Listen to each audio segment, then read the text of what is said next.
Hello, hi dear students. Welcome back to SEMS Grade 10 online classes. Dear students, today let us learn about biology part, that is a life process. In this transportation, already few learning points you learned in transportation, that is blood, function of blood, and heart, structure of heart and function of heart you learn. Today you are going to learn schematic representation of transportation or double circulation. Double circulation. What is mean by double circulation?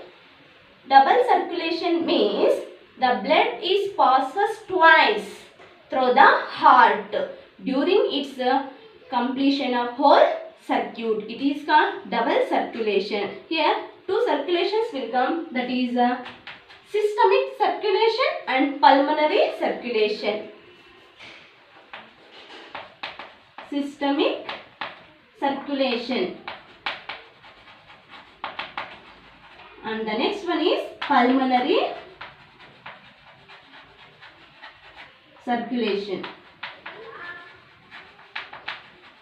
Systemic circulation and pulmonary circulation, both together we call double circulation. Let's see about systemic circulation and about pulmonary circulation in this schematic representation diagram. Okay dear students, this systemic circulation starts or completes its circulation starts from left ventricle to from right atrium through the body organs. See, the oxygenated blood from left ventricle, it pushes or pumps through the aorta. This oxygenated blood goes to the body organs, and this one reaches to that arteries. From arteries that reaches to the capillaries. From during these capillaries, exchange of materials, and here oxygenated blood releases to that cells is utilize that oxygenated blood, and cells is released that deoxygenated blood or carbon dioxide rich blood to that veins. These veins collect that deoxygenated blood and it transports to that vena cava, that is the superior vena cava. This one reaches to that right atrium. This is one circulation, that is called systemic circulation. In this circulation, what are the parts are included? Left ventricle, aorta, and body organs, and artery. This arteries carries that pure blood, and capillaries, veins, and from body and vena cava. These are that parts are included in this systemic circulation. Let's see about pulmonary circulation. This pulmonary circulation, or in this, it completes its circulation. It starts from right ventricle. To left atrium through the lungs. What are the parts are included in here? This right ventricle pushes the carbon dioxide rich blood to that lungs through the pulmonary artery. After the removal of carbon dioxide and after the oxygenation, that the pure blood or oxygenated blood comes again to that left ventricle through the pulmonary veins. So here, that is one circulation completes. That circulation we call pulmonary circulation. Pulmonary circulation starts from right ventricle to left atrium through the lungs, and systemic circulation starts from left ventricle to ends at right atrium through the body organs. This is we call double circulation or schematic representation of transportation. Dear students, let's see now about the blood pressure. What is mean by blood pressure? In commonly we called BP. What it means?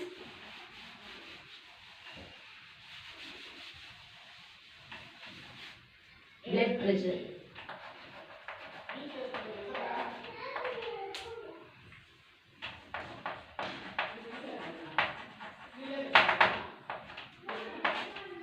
Blood pressure means the force exerts against the walls of the blood vessels is called blood pressure or BP. The force is one of the forces exerts during the flow of blood from blood vessels, that is called blood pressure. In this blood pressure there are two types of blood pressure, that is systolic blood pressure and diastolic blood pressure. What is mean by systolic and diastole? What's mean by systole and diastole? The process of blood flow of blood.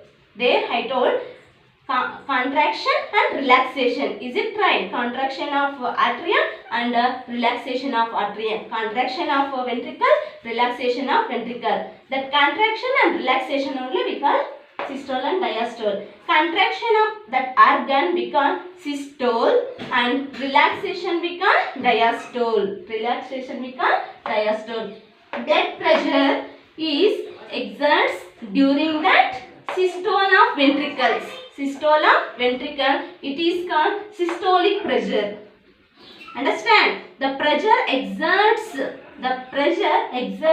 at maximum systolic pressure, or when the ventricle is contracts, during the time pressure exerts, no, that is called systolic pressure.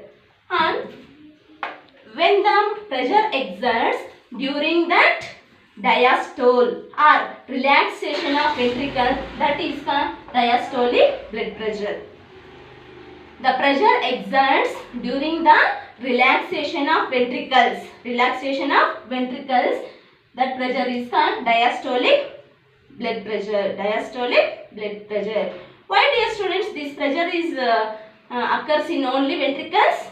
Why? The ventricles only pump the blood, both oxygenated and deoxygenated. Is it right? So, longer pressure will take place in that ventricles only. So, blood pressure also will take place in ventricles only. When the ventricles contracts, the pressure exerts, that is a systolic pressure. When the ventricle is relaxes, that pressure is called diastolic blood pressure. The maximum systolic pressure is 120 mmHg. 120 mmHg. The maximum systolic blood pressure is 120 mmHg, and the maximum diastolic blood pressure is 80 mmHg. Hg means mercury. It is a symbol for mercury. What is the normal rate of BP? Normal rate of BP? Normal rate is 120 by 80 mmHg divided by 120 by 80 mmHg. It is the normal BP. Normal rate of BP. Systolic pressure divided by diastolic. Diastolic pressure. It is the normal range of BP. What will happen above this range? It leads to the high BP, that we can call hypertension. Hypertension, due to hypertension, may causes many diseases. And what will happen below this range? It may cause low BP. Low BP, it also causes many diseases due to less flow of oxygenated blood through that organs. It releases the less energy. We will get during that time weakness and some illness also we will get. So, should not go above and should not below this range. Should be a normal range of BP. This is called normal range of BP from person. how can we measure this one? Through the one instrument is there to measure that BP, that is called sphygmomanometer, which is the sphygmomanometer.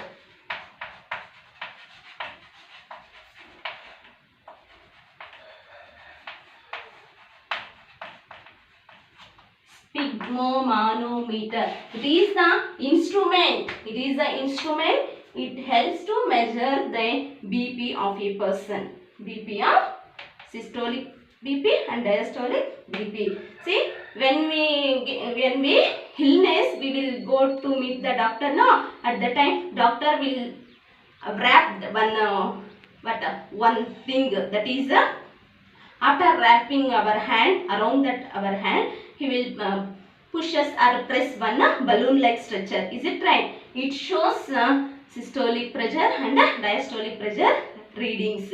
That instrument only sphygmomanometer. Sphygmomanometer. Now let's see about blood vessels.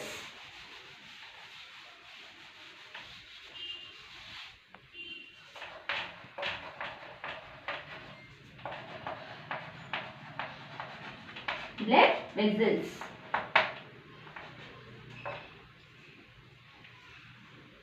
To circulate the blood from heart to other tissues or organs or cells, we need some pipe-like structures. Is it right? That pipe-like structures only we call vessels. It carries the blood, so we call blood vessels. There are 3 types of blood vessels are there. How many types? 3 types. 3 types of blood vessels are there. The first one is artery. Artery. The second one is veins. Veins. Third one is capillaries. Capillaries.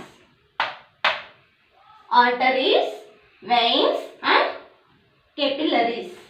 Arteries, veins and capillaries. What is mean by artery? What its function? We'll see now one by one. First see the artery. Artery is the one type of blood vessel. It carries the oxygenated blood. It carries the oxygenated blood. Oxygenated blood from heart to organs. Heart to other parts of the body or other organs in the body.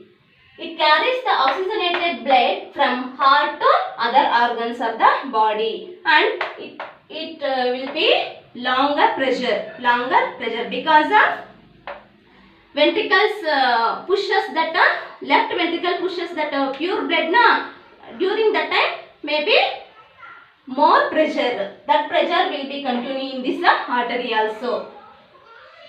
During this so long pressure.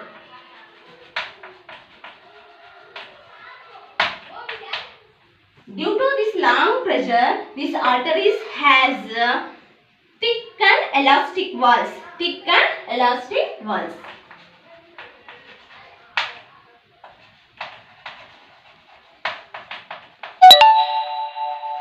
Thick and elastic walls. See, arteries, it carries the oxygenated blood from heart to other parts of the body or other organs or tissues or cells, and it will be under that long pressure, and it has the thick and elastic walls. Thick and elastic walls. This is the arteries. Its work also. And veins. What its function? We'll see. Veins carries that deoxygenated blood from organs to heart. Organs to heart. Deoxygenated blood or carbon dioxide rich blood from organs to heart. From organs to heart. See, oxygenated blood, deoxygenated blood or carbon dioxide rich blood carries that or bring back to from organs to heart, and it is there is no longer pressure. No longer pressure. and no need to thick walls and elastic wall. There is no thick and elastic walls and no long pressure also. Dear students, you know about now difference between arteries and veins also. Arteries carries the oxygenated blood from heart to other parts of the body. Veins collect that deoxygenated blood from organs to heart. It collects and brings back to from organs to heart, and it will work under that long pressure. It does not will be at a longer pressure, and it has arteries has a thick and elastic walls, but veins there is no thick and elastic walls. Okay, let's see now about capillaries. This oxygenated blood reaches to the organs through the artery. Is it right? Reaches to the artery. This artery again further divided into a smaller vessels. That vessels only we call capillaries. Smaller vessels only we call capillaries. What its function is exchange of material. During this capillaries, exchange of materials or contact with blood and cells.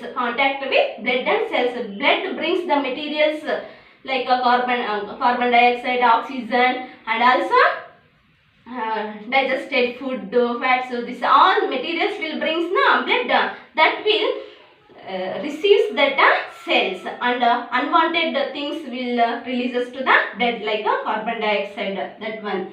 And again this capillaries releases to that veins. It carries back to that heart. That is that exchange of materials takes place from capillaries. These are the smaller vessels.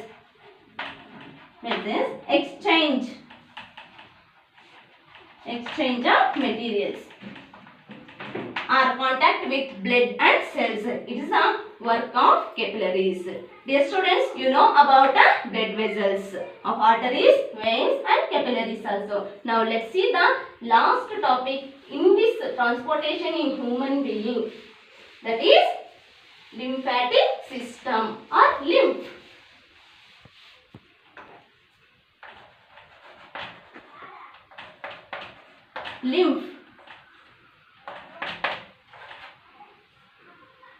First day of this lesson or this concept only I told. Two fluids will help to transportation in human body. That is first one is blood and second one is lymph. Okay. What is mean by lymph and what its function? We'll see. Lymph is the yellowish fluid. But blood is the This lymph is a yellowish fluid, but blood is a red fluid. Is it right? Lymph is a yellowish fluid. It contains plasma of blood. And also WBCs, white blood cells. But there is no RBCs in this. In lymph, absence of RBCs. Only plasma and some WBCs. Okay. Yellowish fluid and it contains plasma of blood and WBCs. And let's see now its function.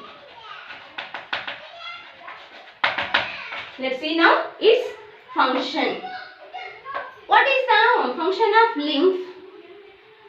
See, this lymphatic cells fight against the infections, or fight against the diseases. Why? Because of due to presence of WBCs. So what is the function of WBCs? It's also fight against the diseases and it kills the germs. And also it is the soldiers of our body. I told no in the previous class, like that only. This lymphatic cells also it fights the infections and it releases the it produces some antibodies. It fight against the diseases or some infections. That is first one.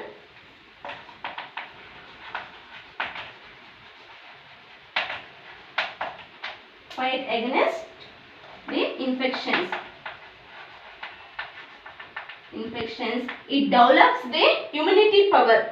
It's develop the immunity in human body. This is the first function, and the next one is it absorbs and carries the digested fats from intestine. It's absorbs and carries the digested fats from digested fat from intestine.